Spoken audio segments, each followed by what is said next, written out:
संभावना थी ठीक वही हुआ। आखिरकार मध्य प्रदेश विधानसभा का मॉनसून सत्र हंगामे की भेंट चढ़ गया। सत्र के तीसरे दिन भी जमकर हंगामा हुआ। जब कार्यवाही शुरू हुई तो पोषण आहार मामले को लेकर विपक्ष ने जमकर हंगामा किया। कार्यवाही के बीच में ही कांग्रेस के विधायक लगातार हंगामा करते रहे और आसंदी के पास पहुंच गए। हालांकि शोर शराबे के बीच अनुपूरक बजट के साथ कई विधेयक पारित हो गए। इसके बाद निर्धारित समय से पहले ही मॉनसून सत्र स्थगित हो गया। सदन में हाई वोल्टेज ड्रामा भी देखने को मिला। भारी शोर शराबे के बीच कुर्ता फाड़ पॉलिटिक्स देखने को मिला। सदन में जारी हंगामे के बीच कांग्रेस विधायक पांचीलाल मेड़ा फटे कुर्ते में नजर आए। इस दौरान उन्होंने आरोप भी लगाया कि उनके साथ बीजेपी विधायक ने मारपीट की है। आदिवासी अधिकार नहीं मांग सकता क्या? मैं आदिवासी अधिकार नहीं मांग सकता आदिवासियों के लिए? आज मैं बात करने गया तो मेरी बात को अनसुनी की गई। इस प्रकार से आदिवासियों का घोर अपमान है। कपड़े सरकार की वजह से फटे हैं। सरकार ने फड़वाए हैं मेरे कपड़े, सरकार ने फड़वाए हैं। मुझे खतरा, उनसे हमको खतरा है, उनसे उमाकांत से और उनकी सरकार से हमको खतरा है। जब जब किसी विधानसभा में प्रश्न में, ध्यान आकर्षण में, स्थगन में या अन्य चर्चा में सरकार का भ्रष्टाचार उजागर होता है, आवाज को दबाकर अपने सत्ता पक्ष के साथियों से हल्ला गुल्ला कराकर बात समाप्त कर देते, सुनना नहीं चाहते। जिन प्रश्नों में विधानसभा में प्रश्न रखते सरकार के घोटाले उजागर होना चाहिए, उनका जवाब नहीं देते। लोकतांत्रिक अधिकारों का भी हनन सरकार के द्वारा किया जा रहा है। इधर कांग्रेस विधायकों के आरोपों पर सत्ता पक्ष ने कहा कि कोई दुर्व्यवहार नहीं हुआ है। इतना ही नहीं, सत्ता पक्ष ने सत्र स्थगित होने का जिम्मेदार विपक्ष को ही बताया। कांग्रेस केवल हंगामा करना चाहती है।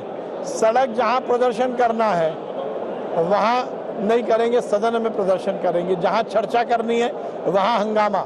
ये कांग्रेस की आदत है। लोकसभा हो या विधानसभा हो, केवल हंगामा करके अपने आप को मीडिया में लाना, ये कांग्रेस की आदत हो गई। हम तो चर्चा कराना चाहते हैं पर कांग्रेस चर्चा नहीं कराना चाहती, ये दुर्भाग्यपूर्ण है। नेता प्रतिपक्ष है, उसमें प्रतिक्रिया देते हैं। जब किसी मंत्री का वक्तव्य आता है तो प्रक्रिया ये है कि नेता प्रतिपक्ष उसमें प्रतिक्रिया देते हैं। बात वहीं खत्म हो जाती है। फिर भी हमने कहा कि नहीं, चूंकि आपका स्थगन है, आप चर्चा चाहते हैं, तो हम आपकी तरफ से कई विधायकों को बोलने का अवसर दे देते हैं। आज तो विधायक जी ने अपना खुद ही कुर्ता पाड़ दिया। आज तो कोई लपटी लपटा हुई नहीं, ना कोई विधायक से आमना सामना हुआ। पर वह जब विधेयकों के बारे में प्रस्ताव पारित कर रहा था, उस समय मैंने देखा कि वो मेरे सामने खड़े थे, पूरा कुर्ता उल्टाए पुलटाए, फाड़े फूड़े। तो ये सब क्या है? इससे तो यही पता चलता है कि विधानसभा चलनी चाहिए, ऐसा कुछ लोगों का मन हो सकता है, पर कुछ लोगों को लगता होगा कि नहीं चलनी चाहिए। गौरतलब है कि मध्य प्रदेश विधानसभा का मॉनसून सत्र 13 से 17 सितंबर तक चलना था, लेकिन किसी भी दिन कार्यवाही सुचारू रूप से नहीं चल सकी और 2 दिन पहले सत्र अनिश्चित काल के लिए स्थगित कर दिया गया। हालांकि सत्र स्थगित होने के विरोध में कांग्रेस विधायकों ने राजभवन तक पैदल मार्च भी किया। नतीजतन सत्र की कार्यवाही में हंगामा, प्रदर्शन से 3 दिन का समय भी बर्बाद हुआ, लेकिन जनता के मुद्दे पर सार्थक बहस नहीं देखने को मिली और पूरा सत्र हंगामे की भेंट चढ़ गया। Bureau report, IND 24।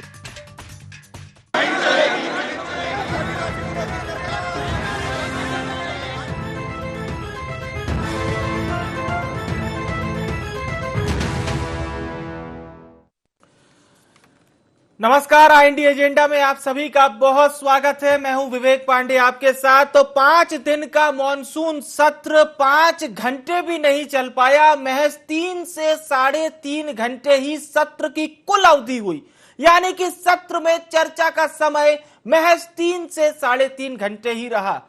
और सबसे महत्वपूर्ण बात यही कि जनता के मूल मुद्दों पर चर्चा कितनी हुई, क्यों नहीं हुई, इसका जवाब आखिर कौन देगा? क्या विपक्ष सिर्फ इस बात को कहकर अपनी तीसरी कर लेगा कि सरकार ने हमें बोलने का अवसर नहीं दिया? आपको याद होगा कल भी इसी बात पर विपक्ष ने अपनी नाराजगी जाहिर की थी कि सदन में विपक्ष को बोलने का अवसर नहीं दिया गया, विपक्ष की नहीं सुनी गई। उसके पहले मुख्यमंत्री शिवराज सिंह चौहान बोलने आ गए। जिसके बाद विपक्ष के विधायकों ने जमकर नारेबाजी की थी। और आज का दिन अगर एक सामान्य भाषा में कहा जाए कि तमाशे भरा रहा तो कोई भी अतिशयोक्ति नहीं होगी। सदन में इस तरह की तस्वीरें बहुत कम सामने आती हैं जो कहीं ना कहीं शर्मनाक थी। विधायक ने जिस तरह से जनता के सामने अपने आप को प्रस्तुत किया और ये कहा कि सदन में उनके साथ बदतमीजी हुई, परिसर में पुलिस वालों ने उनके साथ धक्का मुक्की की, उन्होंने विधायक यानी बीजेपी के विधायक उमाकांत शर्मा पर भी आरोप लगा दिया। हम पाचीलाल मेड़ा की बात कर रहे हैं। पाचीलाल मेड़ा ने कहा कि वो आदिवासियों की आवाज उठाने के लिए हमेशा संघर्ष करते आए हैं, लेकिन आज अपनी बात रखते रखते वो रो पड़े और उन्होंने गंभीर आरोप भी लगाए। लेकिन सबसे बड़ा सवाल यही, सदन का 5 दिन चलने वाला ये सत्र खत्म हो गया महज 2.5 दिन में और कुछ घंटों की चर्चा में। तमाम विषयों पर हम चर्चा शुरू करेंगे। नजर डालते हैं आईएनडी एजेंडा के प्रमुख बिंदुओं की ओर। समय से पहले क्यों समाप्त हुआ मॉनसून सत्र? तय समय से पहले सत्रावसान का जिम्मेदार आखिर कौन? क्या कांग्रेस ने लगातार बाधित की विधानसभा की कार्यवाही? और अंत में क्या कांग्रेस की कुर्ताफाड़ पॉलिटिक्स सच है या साजिश है? इन्हीं विषयों पर हम चर्चा शुरू करेंगे। खास मेहमान हमारे साथ जुड़ चुके हैं। संजय यादव जी हमारे साथ जुड़ चुके हैं, कांग्रेस पार्टी के विधायक हैं।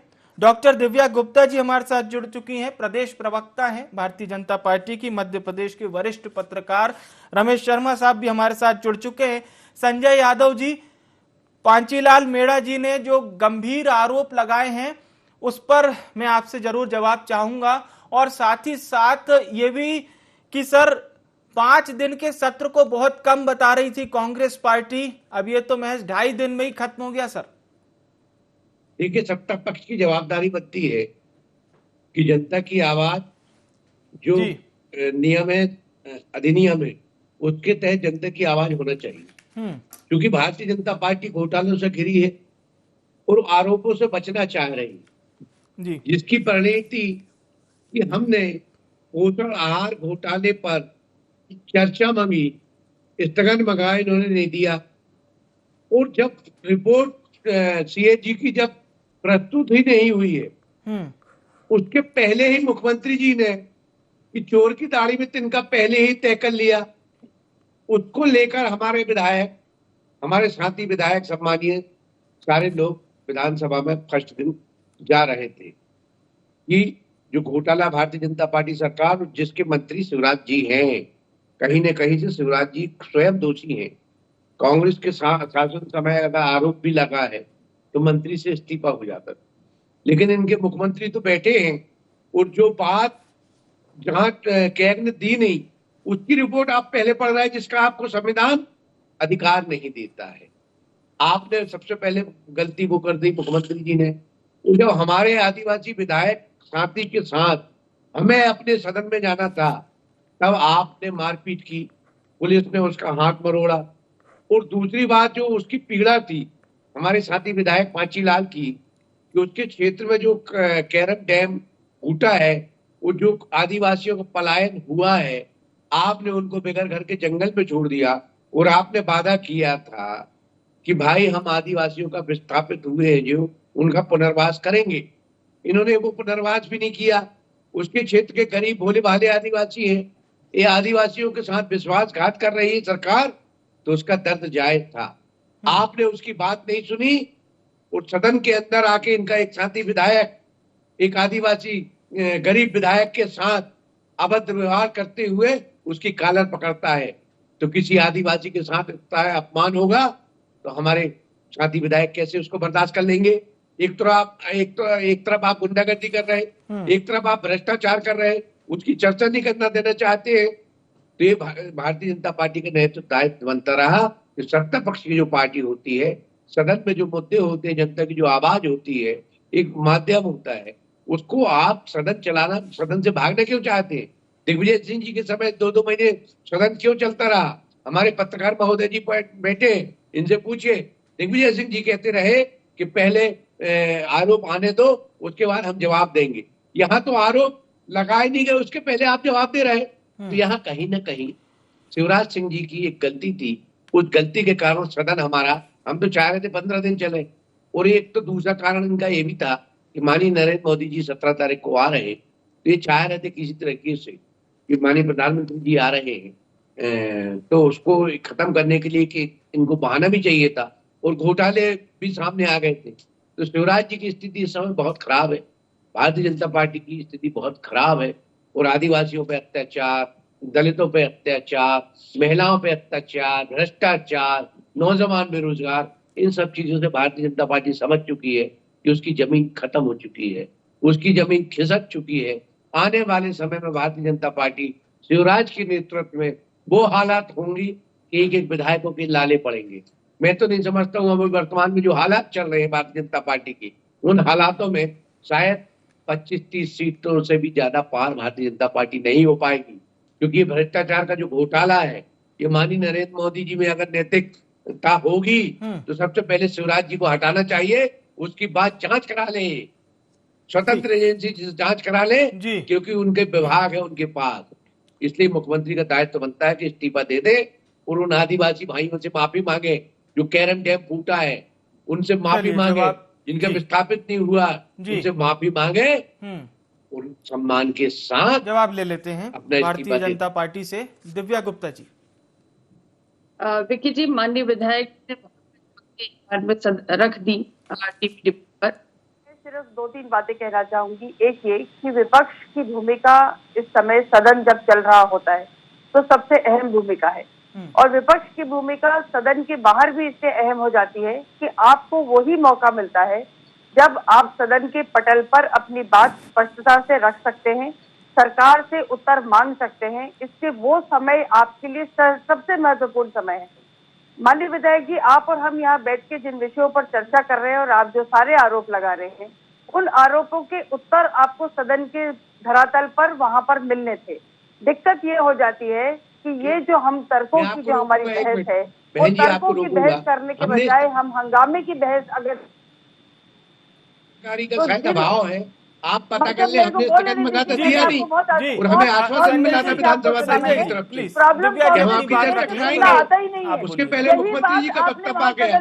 ठीक है संजय जी, दिव्या जी ने भी बहुत मिनट ऑफ साइलेंस सुना आपको। थोड़ा सा संयम रखिए और मुझे बोलने का मौका दीजिए। हाँ बोलिए दिव्या जी। यही सारी प्रॉब्लम है आपकी कि आप दूसरे के कथन को करने नहीं देते, बीच में इंटरफेयर करते हैं।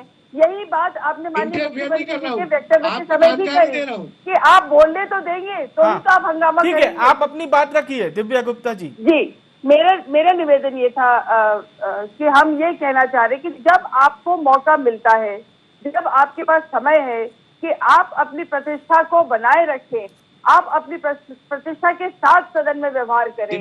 आप माननीय विधायकगण हैं, आप अपनी जनता को रिप्रेजेंट कर रहे हैं, आप उनके प्रतिनिधि बनकर वहां सदन में आए हैं। आप किस तरह के प्रतिनिधित्व करते हैं कि सदन में जाके आप हंगामा करके अपने प्रदेश की, अपनी जनता को क्या जवाब देंगे कि आप क्या करके आए सदन में, किस तरह का व्यवहार करा आपने। और आज जो व्यवहार हुआ है वो अशोभनीय व्यवहार है, उस कैटेगरी में आता है जब माननीय विधायक जी स्वयं अपने कपड़े फाड़ रहे हों और सदन के बीच में जा रहे हों। इस व्यवहार को आप किस तरह का व्यवहार कहेंगे, मुझे बताइए। और उसके बावजूद आप उसको 2 कैटेगरी में डिवाइड करना चाहते हैं कि वो आदिवासी हैं इसलिए उनके साथ ऐसा व्यवहार हो रहा है। फिर कांग्रेस अपनी इस तरह की डिवाइड एंड रूल की पॉलिसी को वापस लेकर आ रही है। आप बताइए, आपकी रिस्पॉन्सिबिलिटी सदन के भीतर, और आप और हम यहाँ बैठ के जिस डिस्कशन को कर रहे हैं, वो डिस्कशन आपको वहां करना चाहिए था ना, आपको वहां उत्तर मांगने चाहिए थे।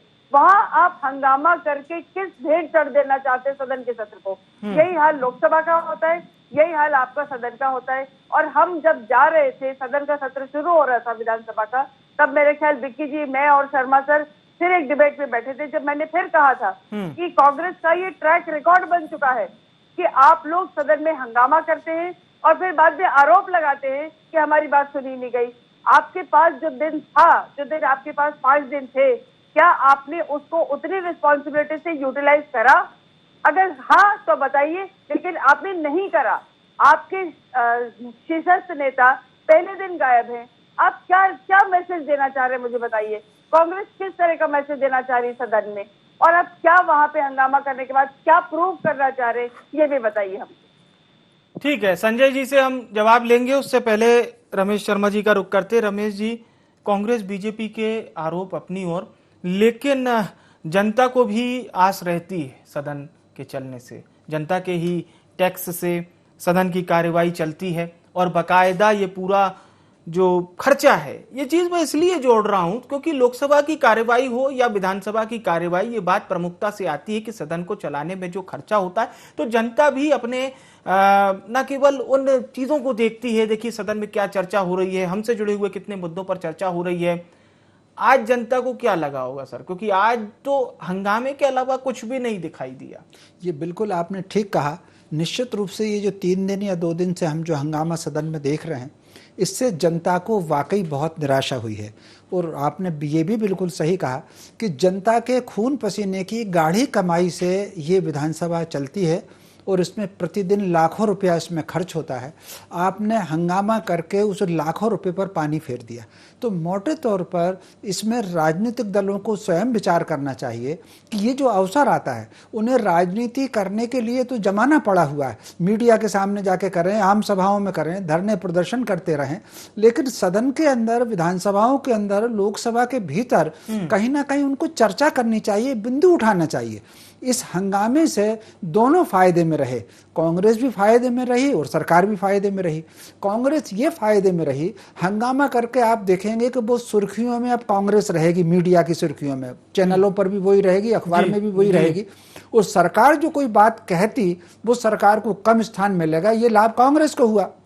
सरकार को ये लाभ हुआ कि कई वक्त चर्चा होती है और उसमें पॉइंट टू पॉइंट अगर चर्चा आते हैं तो कई बार सरकार पर दबाव बनता है। ऐसे उदाहरण है विधानसभाओं के भीतर, विपक्ष ने कोई मुद्दा उठाया और प्रमाण के साथ बात सामने पेश रखी है, तो मुख्यमंत्री ने या संबंधित विभागीय मंत्रियों ने हाउस के अंदर किसी अधिकारी को निलंबित करने की या किसी को ट्रांसफर करने की हाउस के अंदर घोषणा की है। और कई ऐसे उदाहरण भी हैं दोनों सरकारों में, भाजपा की सरकार में भी है और कांग्रेस की सरकार में भी है। अगर मंत्री ने बाय द वे कुछ थोड़ा सा हीला हवाला किया या थोड़ा एक आध कदम पीछे हटाया, तो आसंदी से कहा गया कि आपको ये प्रमाण दे रहे हैं, तो और क्या प्रमाण आपको चाहिए, तब मंत्री ने आकर के उसमें घोषणा की है। तो तब तो जनता का हित होता है। अब ये हंगामा करके और आप निकल लिए, तो मुझे आप ये बताइए, मुझे तो इस बात की हैरत है कि कांग्रेस इस बात पर डिमांड कर रही थी कि सत्र की अवधि बढ़ाई जाए।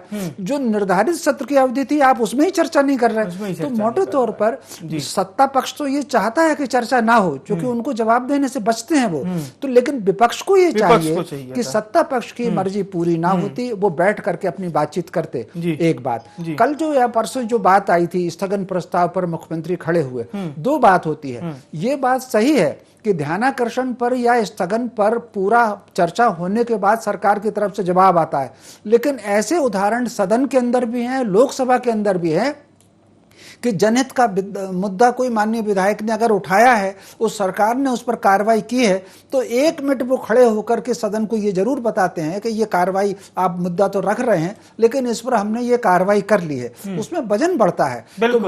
तो मोटे तौर पर कहीं ना कहीं राजनीतिक दलों को ये सोचना चाहिए कि वो विधानसभा में काहे के लिए पहुंचते हैं। ये कपड़े फाड़ने के लिए, हंगामा करने के लिए, धक्का मुक्की करने के लिए पहुंचते हैं कि जनता की आवाज वहां उठाने के लिए पहुंचते हैं। मैं समझता हूं राजनीतिक दलों को इस बात पर विचार करना चाहिए, और वरना तो किसी न किसी संस्था को जनहित की याचिका दायर करना चाहिए कि इन लोगों से पैसा वसूल किया जाना चाहिए जो लाखों रुपया खर्च हो रहा है उसका। संजय जी, आप अपनी बात कंटिन्यू कर सकते हैं सर।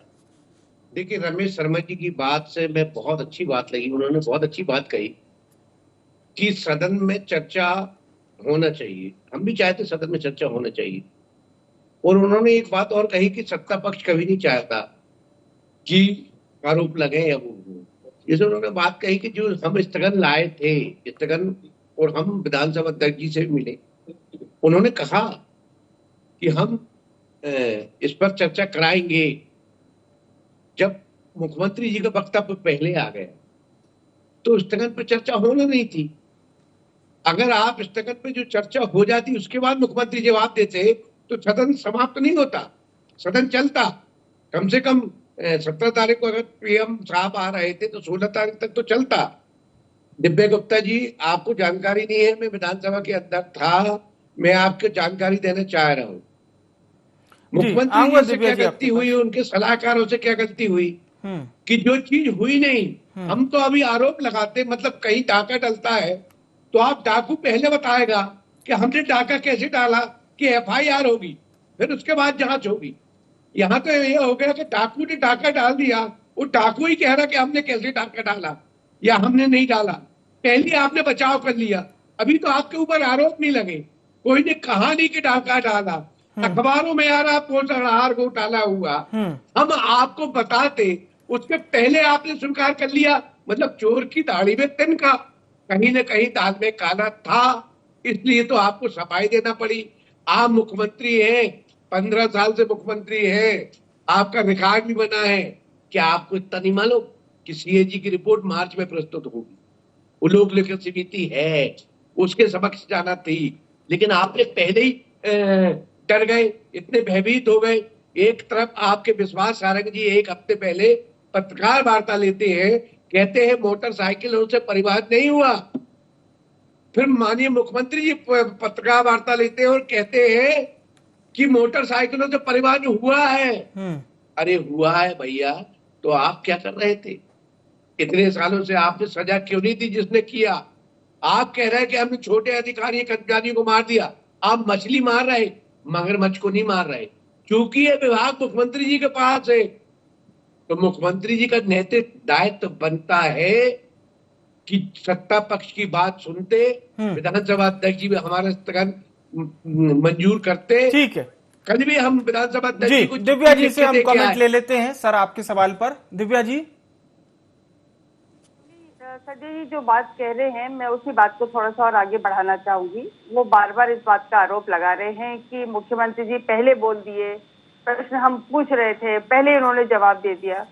संजय जी, मैं सिर्फ इतना निवेदन करना चाहूंगी कि अगर वो कह रहे थे तो कम से कम उनको सुन लेना चाहिए था। प्रॉब्लम क्या है? प्रॉब्लम ये है कि जब वो वक्तव्य दे रहे हैं तो आप उसको बकवास शब्द आपने घोषित कर दिया, और बकवास शब्द कहने के बाद आपने कहा कि हंगामा कर दीजिए, क्योंकि माननीय मुख्यमंत्री जी खड़े होके अपना अगर वक्तव्य दे रहे हैं तो सुनने में दिक्कत क्या थी? बीच में से हंगामा करने से आपको क्या हासिल हुआ, या सदन को क्या हासिल हुआ, या जनता को क्या हासिल हुआ? कम से कम इस बात का तो विचार रखिए। मैं फिर उसी बात पर आऊंगी कि आप और हम यहाँ बैठ के डिबेट यदि कर भी लेंगे इन विषयों पर, तो उससे कोई निष्कर्ष नहीं निकलने वाला। निष्कर्ष निकलने का जो जरिया था, जो माध्यम था, वो सदन का पटल था। उस विधानसभा के पटल पर आपने हंगामा करके उस सारे के सारे समय को व्यर्थ गवा दिया, जबकि आप ये मान के चल रहे हैं कि जब सर्वदलीय बैठक हुई थी विधानसभा सत्र आरंभ होने के पहले, तो माननीय गोविंद सिंह जी ने बाहर निकल के बात कही कि हम प्रयास करेंगे कि हंगामे की भेंट न चढ़ जाए, प्रयास करेंगे कि हंगामे की भेंट न चढ़ जाए ये वाला सत्र। लेकिन उसके बावजूद वही प्रेडिक्शन रहता है। तो मैं आपसे बार बार यही पूछना चाहती हूँ कि इन सब चीजों को कर लेने से, जबकि विपक्ष में बार बार कह रही हूँ कि विपक्ष की सबसे अहम भूमिका है और आप अपनी भूमिका को अच्छे से नहीं निभा पाए, जो आपके लिए मौका था जो आप कर सकते थे। लेकिन समस्या इस बात की है कि यहाँ बैठ के डिबेट कर देने से कुछ भी चीज प्रूव नहीं होगी, कोई भी आपको जवाब नहीं दे पाएगा। यदि जवाब मिलने का एक ही स्थान था तो वो सत्र था, तो आपने बिल्कुल गवा दिया।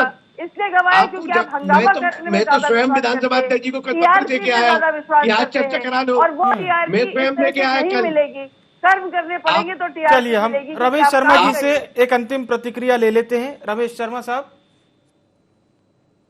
एक अंतिम प्रतिक्रिया आपकी। देखिए, मोटे तौर पर इसमें तो कोई शक नहीं कि सदन की कार्रवाई होना चाहिए थी, और इसमें विपक्ष को थोड़ा सा धीरज रखना था। मुख्यमंत्री अगर बाकी बोलने खड़े हुए तो अगर 2 मिनट उनको सुन लेते तो उसमें कौन सा आसमान टूट पड़ता, पहाड़ टूट पड़ता। तो मोटे तौर पर फिर अगर वो चर्चा करने देते तो उसमें विपक्ष को लाभ होना था, सरकार को लाभ नहीं होना था। अगर बातचीत होना थी तो सरकार तो घर नहीं था उसमें, तो हंगामा करने से तो सरकार को बचने का मार्ग मिल गया। तो मोटे तौर पर कहीं ना कहीं ये रहना चाहिए।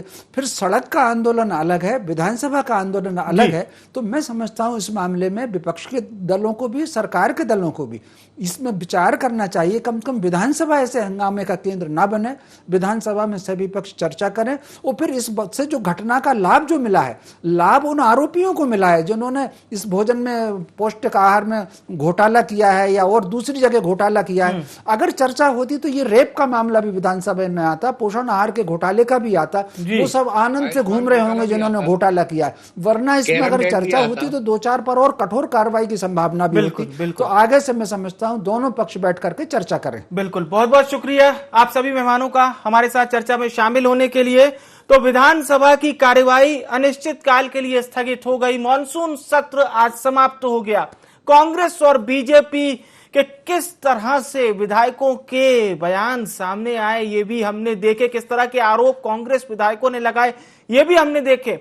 और आज पूरी तरह से सदन परिसर में जो ड्रामा हुआ वो भी हमने देखा। पांचीलाल मेड़ा किस तरह से फूट फूट कर सदन के बाहर वो आए हैं और किस तरह से रो रहे थे, आरोप उन्होंने लगाए थे। हालांकि बीजेपी विधायक उमाकांत शर्मा ने भी सुरक्षा की मांग की है, लेकिन बड़ा सवाल यह कि विधायकों के यदि इस तरह के बयान सामने आएंगे और आरोप प्रत्यारोप सामने आएंगे, इससे जनता का क्या भला होगा, यह जनता को सोचना बहुत जरूरी होगा। एनडी एजेंडा में इतना ही। मुझे आने विवेक को दीजिए इजाजत। नमस्कार।